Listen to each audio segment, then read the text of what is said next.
This is John for the Patch. Tonight I have the pleasure of being on the beat with one of my musical favorites, Ral Donner Jr. How are you, sir? Good, John. How are you? Good, man. It's good to see you. Good to I, see you as I, I'd well. rather see you in concert, but for now, this is good. Yeah. Listen, I want to talk to you about your upcoming project you got going in the area. But first, just a few questions about your background. Obviously, you're Ral Donner Jr., you're the son of Ral Donner, one of my all-time favorites. Truly, I've told you that in person many times. Girl of My Best Friend, love that song. And by the way, you do a great rendition of it too. Thank you. Tell us a little bit about your dad, if you would. Well, he was born in Chicago, lived at 6411 Newark Avenue, went to Taft High School, and that's where it all started. Started doing the school dances and stuff like that. And then there's a famous club downtown Chicago called the Chez Paris. And he started doing the matinee shows there, and they had all the celebrities come in and do the night shows. And Sammy Davis Jr. was in town, and he just happened to come in and catch his act, and he loved him. So from there, he took him to he took him on the Steve Allen show, and then he took him to the Apollo Theater in Harlem, New York, which would have made him only the second white performer to ever play there. Buddy Holly had played the year before, and he would have been the youngest at 15 years old. Wow, wow. So that's what started it. And then he did some pretty cool stuff even before he had his hits. And then, of course, Girl of My Best Friend came out, hit number 19 on the charts. You don't know what you've got until you lose it, hit number 4. She's Everything, hit number 18, and so on. So and it went off from there. So when you were growing up, like how cool is it to have your dad, being the famous musician? Right. Oh, it was very cool. I mean, I got a kick out of it. I mean, I got to wear, my dad's T-shirts to school when I was a kid, and it was fun. Or you'd be in the store with them, and somebody recognized them, and it's a kick when you're a kid. And when did I mean, you, it still is now. I have people come up to me all the time, fans, and I love meeting them, and I love hearing the stories, and it's fun. It's fun. so when did you decide that you were going to, follow in your dad's footsteps, although create your own niche, but when did you decide to go that route? Well, I mean, I've been singing. I mean, typical story, singing since I was a kid, and whatever. And then, into the '80s, it was into, all the hard rock stuff, the AC/DC and Motley Crue and all that stuff. But my age didn't coincide with what was going on. I was too young, still. I was like 14 years old, and these guys are playing clubs. I could get into a few of them because I looked older, right? The big Bon Jovi hair and all that, whatever. But I always did the oldies. I mean, from the time I was, let's see, my dad passed away in '84, and I started playing with his original band probably in '87, maybe. My mom got them together with me, and yeah, we started playing. We had Earl Hensley on bass, Joey Madrid on keyboards, and Dan Pollock on drums. My dad's original guitar player wouldn't play for a long time, and I asked him why. He said, "I played with the best. There's no reason to play anymore." And he didn't for many, many years. And we finally got him out maybe about 20 years ago to do a couple shows, but then that was it. But we had a blast. I mean, it was an honor. I mean, just being on stage with these guys that toured with my dad. And I mean, these guys played with everybody, every big name in rock and roll back then. So, I It's mean, obviously it had to be cool, but like how much pressure was there on you, or did you feel any pressure? uh it was more nerves than than pressure. Uh my mom told me. I remember being in the living room one time, and I was singing my dad's first single that he did. Probably, I think he was about 15 years old, and singing along. And my mom came in. She was, "Wow, you sound like your dad." I said, "Yeah, right." You know what I mean? And then as time went on, my voice got deeper, and then then I did really sound like him. And so it was, it was a thrill going out because I knew when I started singing, everybody's going to stop and look and go, "Whoa," you know what I mean? Because it just happened. I mean, I almost overnight, you know, and it was fun. It was a blast. No pressure though, really.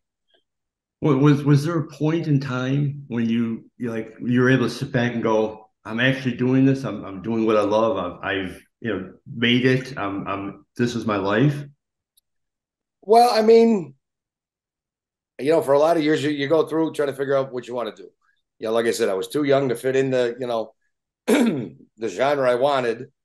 And then that went down, and I wasn't so much into the other stuff. So I went back to, my roots, the oldies and, whatever.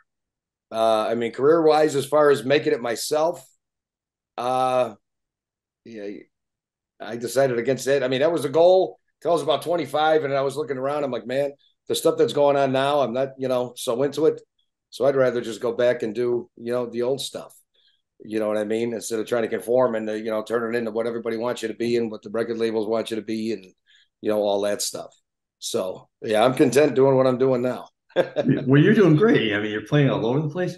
So I have to ask you this question: how many Sure. songs do you know? Because I've seen you at Oh. probably half a dozen or so shows, and your repertoire is amazing.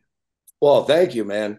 I said, well, yeah, it's not too many shows you'll go to where you'll hear, Dean Martin and Frank Sinatra and Motley Crue and Motorhead in the same show. Exactly. But I mean, I go by the crowd. If somebody requests it, and a lot of times it's a joke. They'll hear me doing the oldies all night, and so I'm gonna say, "Yeah, I want to hear him sing Motley Crue." So there we go.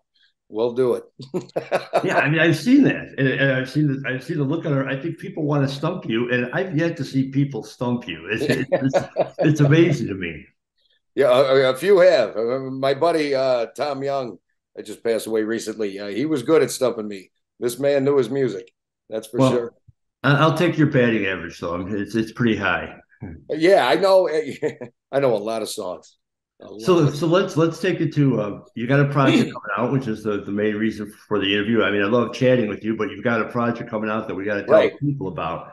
So tell everybody what's going on. What do you got planned? Well, what we're doing is I used to play the Niles VFW, which was located in the White Eagle Banquet Hall. Beautiful room. And then they moved and they got their own building, and then they ended up phasing out music altogether over there. So, I mean, it was one big, huge family. I mean, the place was always packed. The dance floor was always full, and it was so much fun. So everybody missed it. And everybody kind of splintered off into their own little groups, going, different places to see the entertainers or whatever. Uh, so I called my buddy Kenny, who's post 159 in Franklin Park, and then our other buddy Tony, who runs post 974 in Franklin Park. And I said, hey, you guys have an amazing room. They've booked me in there many times. And I said, why don't we try doing it here? You know, uh, and try to get the family back together. It's a huge room. There's a huge dance floor. And so that's what we're doing. I'm booking all the entertainment. The kitchen's going to be open. There's food available. He's going to have a great menu. Excuse me. And it's just going to be a blast. So, and it supports the veterans, not one post, but two. You got post 159 and post 974, all out of the Franklin Park location. So, we're doing it. It's $15 a ticket. You come in, there's a 3-hour show. I'm bringing in everybody's favorite entertainers. They asked me to do the first one. So Friday, August 4th, I'm performing. Then September 1st is Bonnie Bridges, who is great. Everybody loves Bonnie. And the Three Aces are coming in October 6th. And then we're going to keep it going from there. We're going to start out with the first Friday of every month. And then if everybody comes back out, it's, we're going to get it back to every Friday again. And also, So, there's we buy your first drink. Everybody will get a free drink with their ticket, which is cool, which is very cool. so on the nights after the first show, when you've got the other acts lined up, are you going to be performing at all on those nights? No, but I will be there. Okay. I will be there. Yeah. I mean, I'll be performing, sporadically, throughout the months, and hopefully we can get it back every Friday. I mean, that's what it was, and everybody would come out, and there's a lot of great acts out there that people want to see. So, I mean, I'll be there at every show, you know.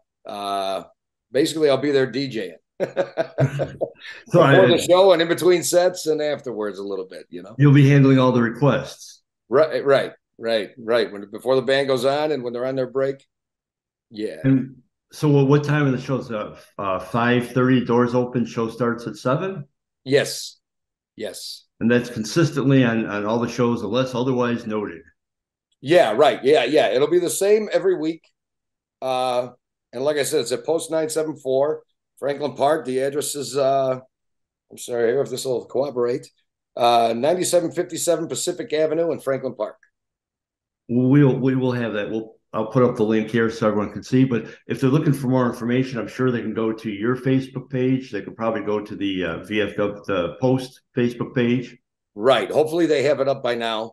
If not, it will be up there shortly. I do have it on my Facebook page.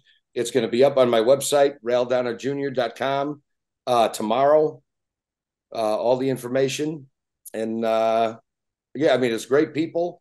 We're going to come out and support and raise money for the veterans. There'll be raffles, and I think they're going to be bringing the Queen of Hearts back, which will be fun. So yeah, it's going to be a good time. So yeah, doors 5:30, 7 p.m. till 10 p.m. with the entertainment. Well, I don't know what else anybody would want. You got great entertainment, you got good food, you got a good time out there. It's a decent price. It's a great place to be. I'm sure I will be out there for many of those nights, my friend. I I look really forward to hope it. so, man. Yeah, the drink prices are amazing. I think it's like $3 a beer. You know what I mean? And the food prices will be as well. Try to And beat that anywhere. yeah, yeah. And Well, it's been a pleasure, man. Really, I've said this in person to you, and I've told all my friends. Truly, your dad was one of my all-time favorites. And when I saw you for the first time, I was blown away. Amazing, amazing show. I appreciate everything you do in the entertainment business, and I appreciate being your friend. I encourage everyone to come out and check out your new shows. Check you out on Facebook, follow it, find out when the shows are, make sure you're updated, and come out and see them. hey, John, I appreciate you, and I appreciate it when you come out. I appreciate you doing this. Uh, yeah, and keep spinning those Ral Donner records. You can hear them all the time on the 50s and 60s channel on Sirius XM and all over the place. There's some cool clips I'm going to be posting too. Uh, Robert Plant, when Zeppelin played New York, they dedicated a song to him during the show. I'm going Wow, to get that up there. And then the clip of John Lennon talking about him and so on. Yeah, I'm going to be posting some cool stuff soon. So awesome, man. Well, your everybody dad come would out be there and proud, I'm check in. sure. So Excuse me? I said your dad would be proud, I'm sure, of what you're doing, sir. I hope so. I hope so. I knew he would. Well, you have a great evening, and I will see you soon in Franklin Park, my friend. All right. I'll see you there. Thanks, John. All right, man. Thank you. All right, man. Bye.